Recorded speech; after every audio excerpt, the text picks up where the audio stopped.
नमस्ते जय जगन्नाथ।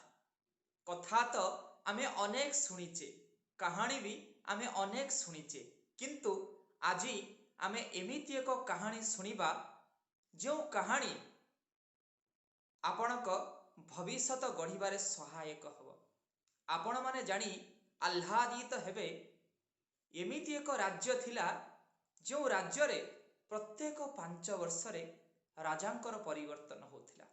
आउ 5 वर्ष सरीगला परे राजा को एमिति एक निकांचन जंगल रे छाड़ी दिया जाउथिला जो जंगल रे ना पीवा पाई पानी थिला ना खाइबा पाई खाद्य थिला। केवल से जंगल रे हिंस्र जंतु माने बास करुथिले। मृत्युर जनता मध्य कहिले अत्युक्त हेब नाही। एमिति एक राज्यर कथा 5 वर्ष सरी जाइछि। आउ राजा को हाथी उपरे बसई राज्य परिक्रमा करि सारिबा परे एक सुसज्जित नौकारे बसाई सेई निकांचन मृत्युर जनता रूपक दीपरे छाड़ी दिया जाइछि। एबे राज्यवासींकर चिंता एक नूतन राजा को अन्वेषण करिबा। राज्यर नियम अनुसारे हाथी मुंडरे सुना कलश समस्त राज्य सारा बुलिब एवं हाथी जहा उपरे सुना कलश ढालिब सी हब से राज्यर राजा। राज कर्मचारी मानक सहित हाथी सुना कलश धरी राज्य सारा बुलुथाए। सामनारे गोटे गरीब माँ और पुओ रास्तारे अतिक्रम करुथांती। सबु लोकंकर अपेक्षा थाए हाथी काहा मुंडरे सुना कलश ढालिब। आपण जानी आह्लादित हेबे। सुना कलश राज हाथीटी से गरीब पुओ पर ढाली देला। सुना कलश ढाली सारिबा परे गरीब पिलाटी तत्क्षणात राजारे घोषित हेले। सिना गरीब माटी राजमाता ही गला, गरीब पुओटी राजा ही गला, किंतु रातिरे से गरीब पुओटी सोई पारिला नाही। काहींकि ना 5 वर्ष परे ताकू पुणी सेई मृत्युर जनता को चली जावाकू पड़िबो। रातिरे चिंतासक्त राजा जनक चिंता कला मु कौन करिवार आवश्यकता अछि। सकाळू निजे राज कर्मचारी मानकू डकाई सेही मृत्यु रूपक जनता रूपक दीप पाखरे जाई पहुंची गला। आउ देखिला सेही दीपरे अतीतरे राज्य रे राजा हैथिबा अनेक राजा मानकर कंकाल पड़िछि।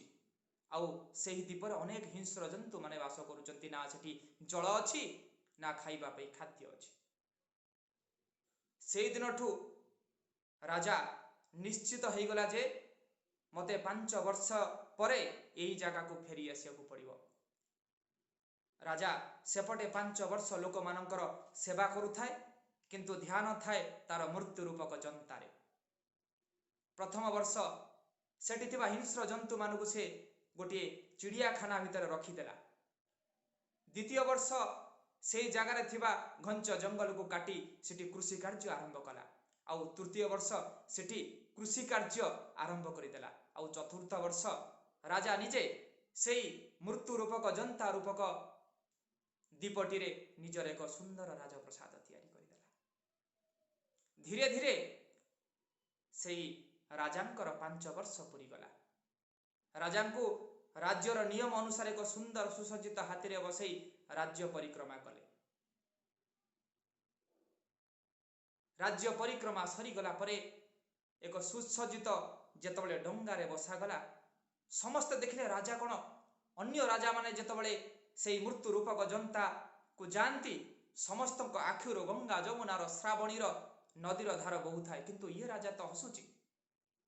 समस्त लोक माने विनम्रतार सहित राजा को प्रार्थना कले, हे राजा अतीतरे घटी जाइथिबा समस्त राजा माने जेतबले उठु जानती कांदी कांदी जानती, किंतु आमे तो से क्रंदनर स्वर आपणक मुखर देखि पारुनु, आपण हसुचंती। राजा जनक जा उत्तर देले आमे समस्तंकर ए कथा जानिबार कथा। राजा जनक कहिले अन्य राजा माने जो जिनस को छाड़िकी जीवे से जिनस उपरे तांकर ध्यान थाए। 5 वर्षर कथा से माने चिंता करंतिनी। जो जिनस को 5 वर्ष पर छाड़िकी जीवे अर्थात धन लोभ घर द्वार विलास व्यसन मते ए सब को आज छाड़िकी जीवाकू पड़िला। किंतु अन्य राजा माने जहाँ को आमे छाड़िकी जीवा संसार रे सेही जिनस को से माने जाबुड़ी धरिले। जोठी जीवा कथा से कथा चिंता करिले नाही। मु किंतु जहाँ को छाड़िकी जीवी से कथा केबे चिंता करी नाही। जोठी की जीवी से कथा चिंता करिली। हे मनुष्य समाज, हे मानव जाति, आमे भगवान का आशीर्वाद एक दुर्लभ मनुष्य जन्म पाइचे। आमे जहाँ को छाड़िकी जीवा अर्थात ए संसार घर द्वार स्त्री पिला छुआ आउ धन अर्थ आमे दिने ये सब को आमको छाड़िकी जीवाकू पड़िबो। किंतु आमे सेही सबुथिरे मातिकिरी रहूचे। आमे जदि आमर भविष्यत कथा चिंता करिबा, प्राणप्रिय गुरुदेव अति सुंदर भाव में कहिसंती, दिदिन कुणिया होई ए दुनिया द्वंद्वरे हुओ ना घंटी, जहार आदेशे आसीचु ए देशे दियो सेथि प्रति दृष्टि। आमको कौन करिवार आवश्यकता अछि? मनीष जेतबेले ये धरा पृष्ठर जन्म हुए से बंचिबा कथा चिंता करे, अर्थर कथा चिंता करे, बढ़िबा कथा चिंता करे, कामना वासना भोगरे एमिति मजी जाए तार भविष्यत कथा जन्म हवा पर कोठी थिला और मला पर कुआडू जीव से कथा चिंता करे नाही।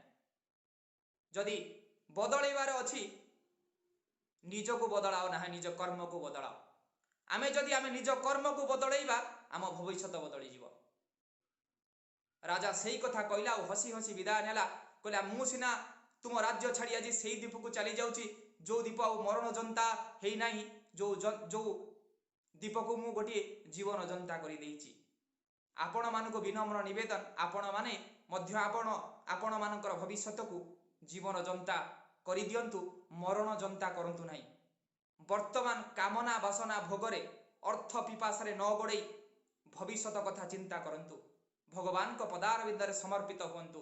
कारण आमको समस्त को यही अर्थ, ये घर, ये द्वार, ये संसार को छाड़िकी दिने ना दिने आमको मध्य जीवाकू पड़िबो।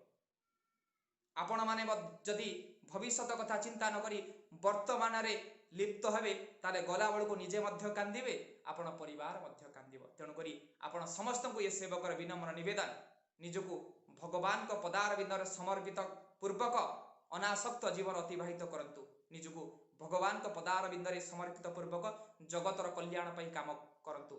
भगवान वेदव्यास लिखिले परोपकाराय पुण्याय पापाय परपीड़न। पुण्य होची परर उपकार। तेणुकरी निजर स्वार्थ कथा चिंता न करी जगतर कल्याण कथा चिंता करंतु। भगवान कहले ते पाप्लुवंती मामेव सर्वभूत हिते रता, सेई सिए मते पाइबो जे समस्तंकर हित चिंता करुथिबो। हे सज्जन, आपण माने समस्तंकर हित चिंता करंतु आउ जगतर कल्याण पई समर्पित हुंतु। देखिबे आपणक भविष्यत मध्ये सुंदर ही जीव। आपण मृत्यु परे जो जगह को जीवे से जगह निश्चय आपणक पई वैकुंठ होइथिबो। जदि मो कथा मो कहानी आपनको भल लागु थाए, आपण माने देखिबा सहित अन्य मानक पाखरे पहुंचैबे बोली ए सेवकर आशा और विश्वास। नमस्ते, जय जगन्नाथ।